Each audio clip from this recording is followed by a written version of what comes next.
The dull echo of boots hitting concrete filled the auction barn.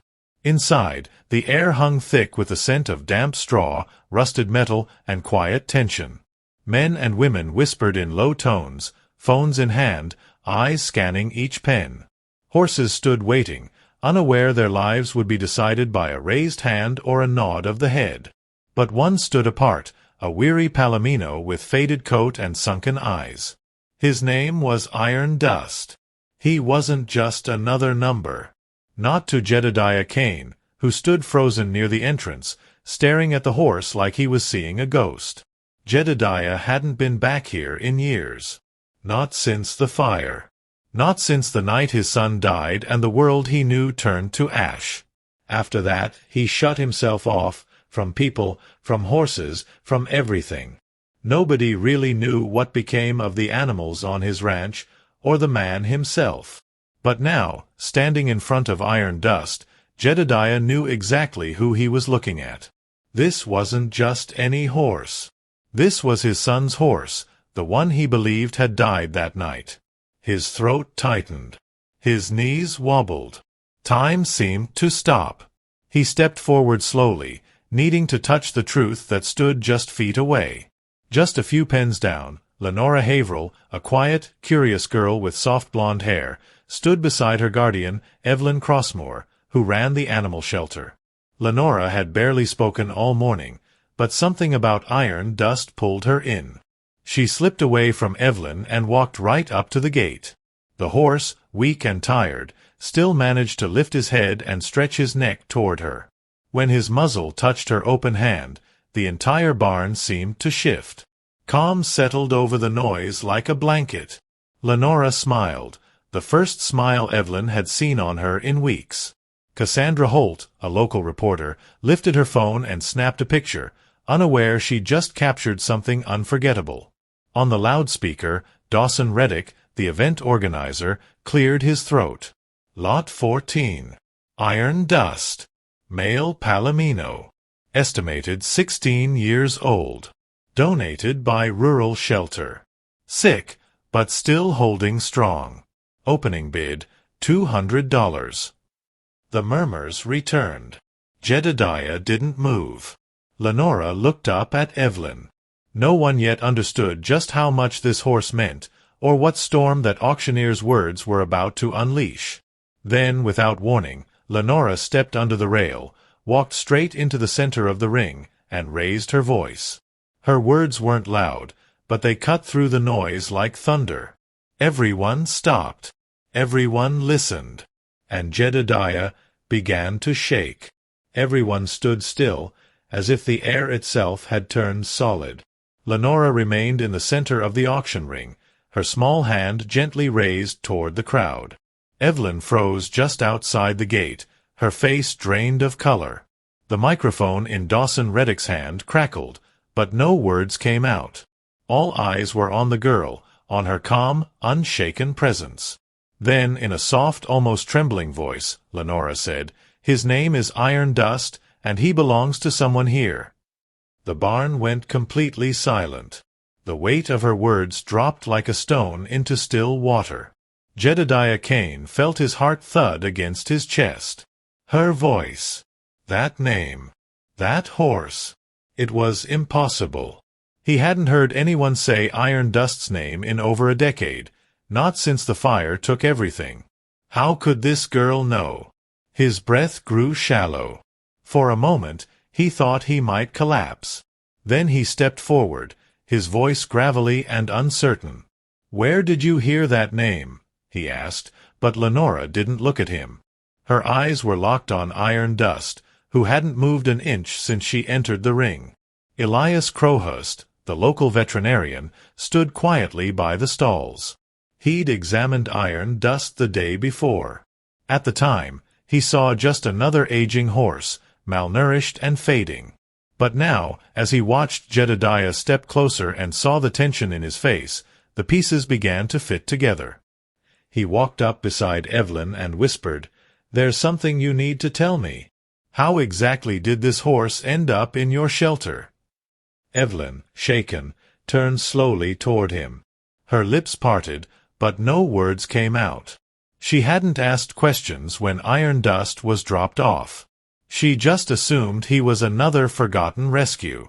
Cassandra Holt, standing just behind a crowd of onlookers, kept filming with her phone, instinctively sensing that this moment was bigger than it seemed.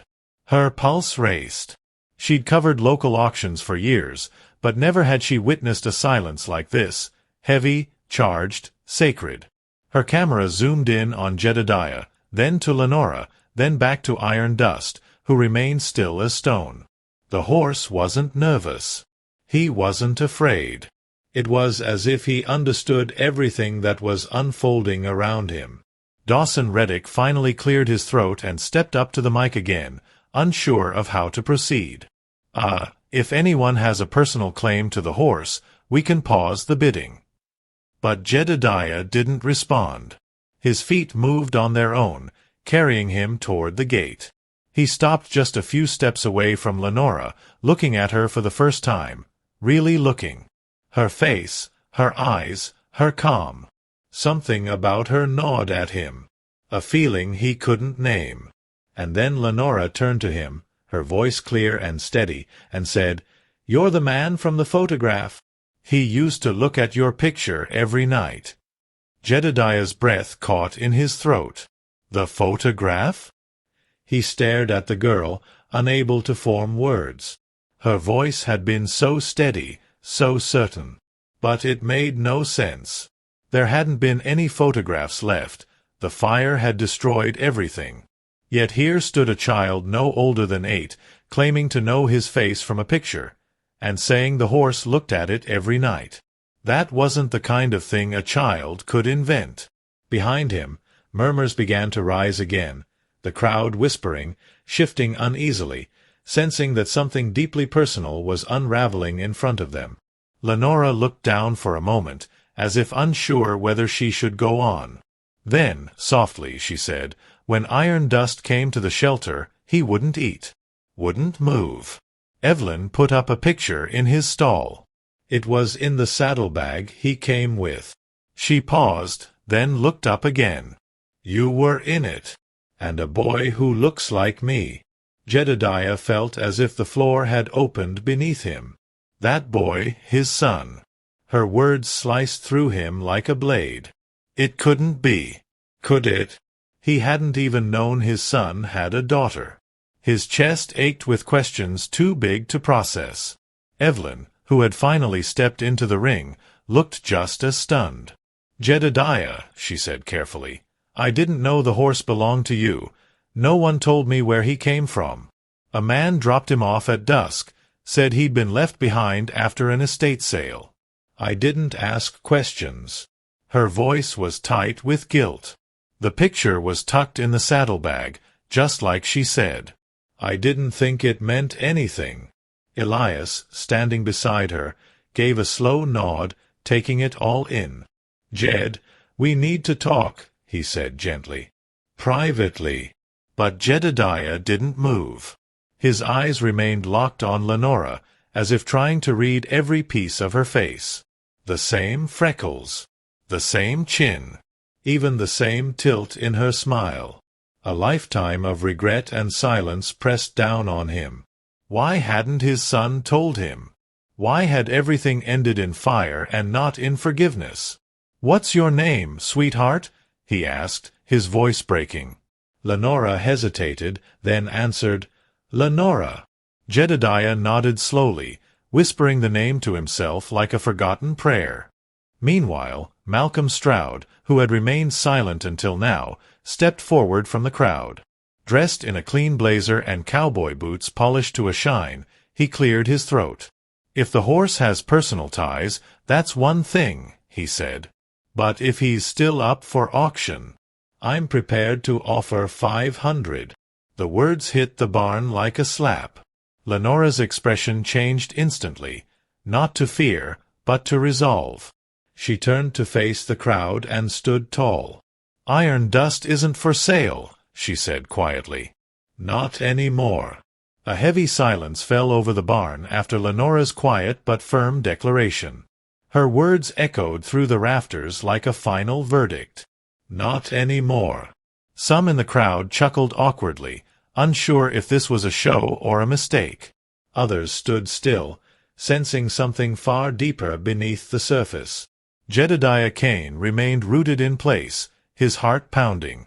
He hadn't come here to reclaim anything. He hadn't even known what waited for him behind those auction gates. But now the truth stood there, small, fragile, and braver than he had ever been, defending the last living piece of his son's memory. Malcolm Stroud smirked faintly, the kind of smirk born of years of winning quiet battles with money. "Look," he said, his tone still polite but colder, "I respect whatever personal history you've got with this horse. But it's at auction. And I'm a buyer. If the bidding's back on, my offer stands. If not, fine. Just say it." Dawson Reddick, caught between duty and discomfort, fidgeted with the clipboard in his hand. "Legally," he said, "the horse was donated with no claim of ownership. But maybe we should pause things until this is sorted." Elias Crowhurst stepped forward then, his usually quiet voice gaining strength. "This isn't about money," he said, looking directly at Malcolm. "It's about a mistake, one that shouldn't have happened." He turned to Jedediah. "You need to see that photo, Jed. You need to know how this horse ended up here." Jedediah gave a slow nod, the weight of it all pressing hard on his chest. "Let me see it," he said quietly, and Eveline reached into her bag, pulling out a worn photograph tucked in a plastic sleeve. She handed it to him with trembling fingers. His hands shook as he took it. The edges were curled, water-stained. But the image was unmistakable. Himself, his son, and a little girl sitting on a fence rail, maybe 4 years old, with iron dust standing just behind them. Jedediah traced his finger over the boy's face, over the child's smile. "He never told me," he whispered, barely audible. "He never told me he had a daughter." There was pain in his voice, but also something else, something long buried trying to rise to the surface. Lenora stepped closer to him, her eyes unsure but not afraid. "He talked about you," she said. "Sometimes. Mostly when he thought I was asleep." Jedediah swallowed hard. "And where is he now?" he asked. The question felt like it broke the world in half. Eveline's voice came soft and steady. "You really didn't know, did you?" she asked.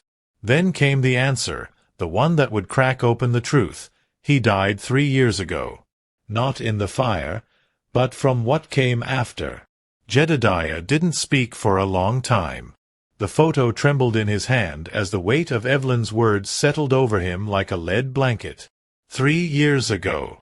All this time, he had believed his son had died in that fire, the same fire that had taken their home, their horses, and every fragile thread of their already fractured relationship. But now he knew the truth. His son had survived, only to die years later, somewhere alone, carrying a silence so heavy it had kept him from reaching out. Jedediah's jaw tightened. The pain twisted inside him like rusted wire. He could barely breathe. "I thought he was gone," he muttered, staring at the ground. "That day, when I found the barn collapsed. I thought—" He stopped himself, the memory crashing back. He had searched through the smoke, calling his son's name. But no answer had come. And when he saw Iron Dust's stall burned open and empty, he assumed the worst. He gave up too soon. That realization struck with unbearable force. "Why didn't he come back?" he whispered, more to himself than anyone else. Eveline lowered her gaze. "He tried," she said softly. "But he thought you hated him. After the fire, he was hurt. He carried guilt like it was sewn into his skin. Said it was his fault for leaving that lantern in the barn. He never forgave himself." Jedediah closed his eyes tightly. The lantern. He remembered the warning, the rules. No open flames near the hay. His son had been careless, but a boy. He should have never paid with silence and exile for a mistake. That guilt, it had devoured him. And now, Jedediah had no way to make it right.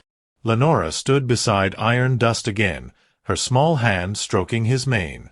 The horse leaned into her touch, steady now, calmer. Jedediah watched them both. He could see his son in her, not just in her eyes, but in the way she stood her ground. There was fire in her, but not the kind that destroyed. It was the kind that survived. And somehow, that mattered more than anything else in the world right now. "I don't want to lose him too," Lenora said quietly, not looking up. "He's the only part of my dad I remember." Her voice cracked. "He used to tell me stories about Iron Dust. How he rode him before sunrise. How the horse would wait at the fence every morning. He said Iron Dust understood him better than people did." Jedediah finally stepped forward, kneeling beside her. His voice, when it came, was hoarse. "Then he's not going anywhere," he said. "He stays with us, where he belongs." For the first time in years, Jedediah Kane felt something loosen in his chest. As he knelt beside Lenora, with Iron Dust quietly nuzzling her shoulder, the noise of the auction faded into a distant hum. This wasn't about horses anymore. It wasn't even about grief. It was about redemption, raw, painful, and long overdue. His calloused hand hovered above her shoulder, uncertain, then gently rested there. She didn't flinch. She didn't move away. She simply looked at him with those steady, knowing eyes. The same eyes his son used to have when he was younger, before the fire, before the silence. Malcolm Stroud shifted uncomfortably by the fence, clearly realizing the bidding was over, in more ways than one. "Seems like this horse is off the market," he muttered, backing away with an air of reluctant respect. Cassandra Holt, still recording, slowly lowered her phone. Her instincts as a journalist had told her this was a story worth capturing. But what she had witnessed was more than a headline. It was something sacred, a broken family beginning to mend itself in front of strangers, led by a little girl and a half-forgotten horse. Elias Crowhurst approached Jedediah, speaking gently. "You've still got time, Jed," he said. "She's here." He left her with you, whether he meant to or not. Jedediah looked up, his eyes rimmed with red. "I don't know how to be anything to her," he confessed. "I don't even know what kind of man I became after I lost him." Elias placed a hand on his shoulder. "Start by being the man he hoped you'd become. That'll be enough." There was no judgment in his voice, only quiet encouragement, the kind that reminded Jedediah he wasn't as alone as he believed. Eveline Crossmoor stood silently nearby, her hands clasped in front of her. She had seen so many animals abandoned, so many stories without endings. But this felt like justice. Or maybe just grace. She stepped forward and handed Jedediah a folded paper. "It's the release form," she said. "Makes Iron Dust officially yours again, if you want him." Jedediah looked at the paper, then at Iron Dust. The horse blinked slowly, still leaning gently into Lenora. There was no hesitation anymore. "I lost my son," Jedediah said, voice steady now, "but I don't have to lose everything he left behind." He took the paper and signed it with a firm hand, as if each stroke pulled him a little further out of the darkness. He looked to Lenora. "I don't know what the future looks like, but if you'll let me, I'd like to be part of yours." And for the first time, Lenora smiled not just with her mouth, but with her whole face. The sky was beginning to dim as the crowd dispersed from the auction barn. Dust rose with each departing truck, but Jedediah Kane didn't move. He stood near Iron Dust's trailer, hands in his pockets, watching Lenora as she gently brushed the horse's coat. Each stroke was slow, careful, as if she were afraid that if she stopped, the moment would disappear. Eveline had packed up quietly, giving them space, while Elias lingered a few steps behind, just in case Jedediah lost his footing in this unfamiliar terrain of second chances. "I don't know where to start," Jedediah admitted, his voice gravelly but honest. "My house isn't what it used to be. The barn's empty. There's no toys, nothing for a little girl." Lenora didn't look up, but she replied simply, "I don't need toys." Her tone wasn't cold, just factual, like someone used to going without. That answer hit him harder than he expected. A child who didn't ask for anything was usually one who had learned not to expect much. And that realization broke something inside him that he didn't know was still whole. Back at his truck, Jedediah pulled out an old wool blanket and offered it to Lenora for the ride. She accepted it with a small nod, climbed up into the passenger seat, and settled beside the window, still wrapped in the quiet armor of a child who'd seen too much too young. Iron Dust was loaded into the trailer without resistance, as if he too understood this was not an ending, but a beginning. The kind of beginning that feels shaky and unfinished, but sacred nonetheless. The drive home was long and mostly silent. Jedediah caught glimpses of Lenora in the rearview mirror, her head resting against the window, eyes half closed, fingers still clutching the edge of the blanket. When they reached the ranch, the old wooden fence came into view, warped and gray from time. Weeds had taken over the pastures, and the barn leaned slightly, as if time had bent its back. But as they pulled in, Iron Dust whinnied softly, the sound startling in its familiarity. He remembered. This was still home. Lenora stepped out of the truck slowly, looking around. "It's quiet," she said. Jedediah looked at the land, at the ruins of his own grief, and nodded. "Too quiet for too long," he replied. "Maybe it's time to fill it again." He opened the barn doors, letting the fading light spill across the dusty floorboards. Iron Dust stepped inside without hesitation. And for the first time in years, the old ranch breathed again. 3 days after bringing Iron Dust home, Jedediah found himself waking before dawn again, not out of habit, but out of something else. A pull. A purpose. The mornings had returned to him, though not without weight. He'd begun rebuilding the barn little by little, sweeping out the corners, oiling hinges, clearing brush. Lenora helped when she could, her presence quiet but constant. She didn't talk much, but she watched everything. And when she was near Iron Dust, her silence turned into peace. The horse responded to her like no one else, as if their hearts beat in the same rhythm. But that morning, something was wrong. Iron Dust hadn't risen from the straw. His breathing was shallow, his flanks trembling. Jedediah knelt beside him, calling softly, placing a hand on his side. "Come on, boy. Not like this." His voice cracked. Not now. He didn't have to say it, he could feel it. The horse was slipping.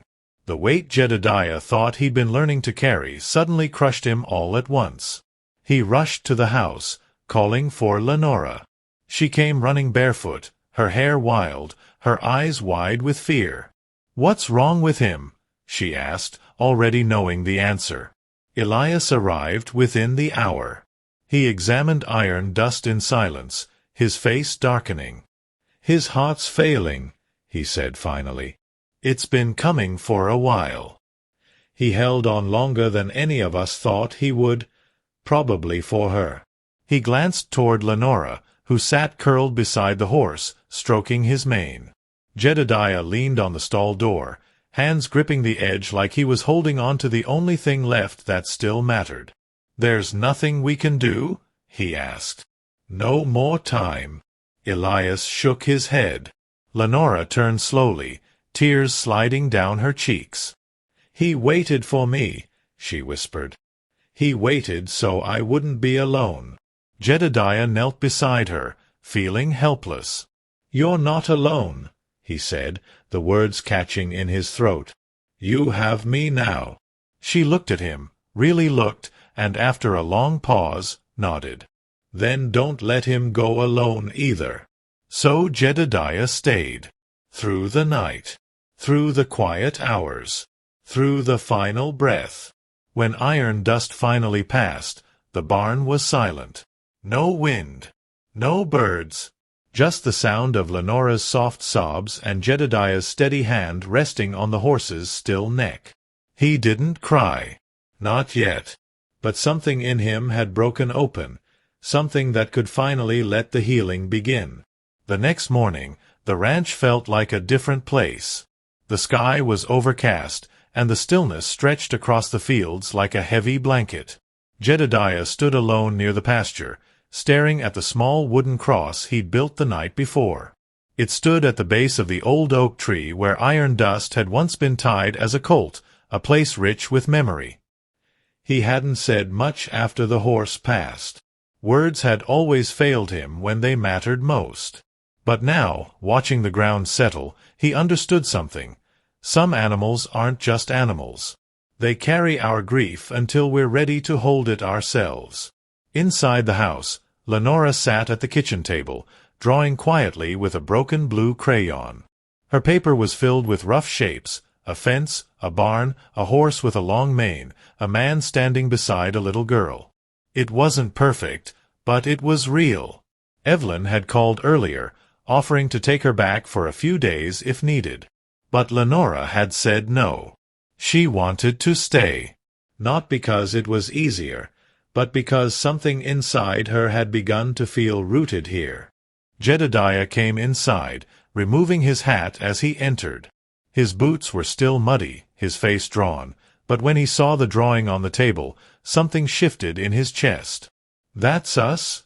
he asked gently. Lenora nodded. "And him," she added, pointing to the horse. He sat down beside her, careful not to speak too soon. The silence between them had become familiar.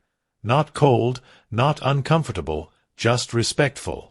"Finally," he said, "he brought you to me. And maybe that was his last job." Lenora looked up at him, her voice low. "Do you think he knew?" Jedediah didn't answer right away. He looked out the window, toward the tree, then back at her. "I think he waited until he was sure I wouldn't fail you." His voice cracked on the last word. Lenora reached out slowly, placing her small hand over his weathered one. "You haven't," she said. "You won't." That night, they lit a lantern and placed it on the porch, not as a warning this time, but as a symbol. A quiet promise. Jedediah watched its glow flicker across the wooden boards and thought of his son. Of the years lost. Of all the things never said. But for the first time, he didn't feel crushed by them. Instead, he felt something new. The weight of responsibility, yes, but also the quiet strength of connection. Sometimes healing doesn't roar. Sometimes it arrives in silence, on the back of a horse, in the eyes of a child. Weeks passed. The days grew cooler, the air crisper, and the land around the ranch began to breathe again. Jedediah fixed the gate that had leaned for years. He patched the barn roof, sanded the old stall doors, and reopened the tool shed. Every nail he hammered carried weight, not just from the present, but from everything he hadn't done before. Lenora helped in her own quiet way, raking leaves, painting small signs, planting sunflowers by the fence. There were no speeches between them, no grand declarations. Just action. Small things that meant everything. In the evenings, they sat on the porch. Sometimes they talked about the stars, the weather, what kind of cookies her dad used to bake. Other times, they just sat in silence, watching the lantern flicker gently beside them. It had become a ritual now. Jedediah never lit it without thinking of his son. It was his way of saying, "I'm still here. I'm trying." And every time Lenora reached over and lit it first, it felt like her way of saying, "I see you." One Sunday afternoon, Cassandra Holt returned to visit. She brought with her a printed copy of the article she'd written, the one that had gone viral across the county. "The Horse That Waited," the headline read. It featured a photo of iron dust with Lenora in the auction ring, her small hand resting on his neck, Jedediah in the background, stunned and broken. Now, they framed it and hung it in the barn, not for others to see, but for them to remember. A marker in time. A reminder that some moments change everything. Elias came by more often now, checking in not just on the land, but on Jedediah himself. "You're doing it," he said one morning. Jedediah gave a slow nod. "One day at a time." He still carried the ache. Grief doesn't vanish, but it no longer owned him.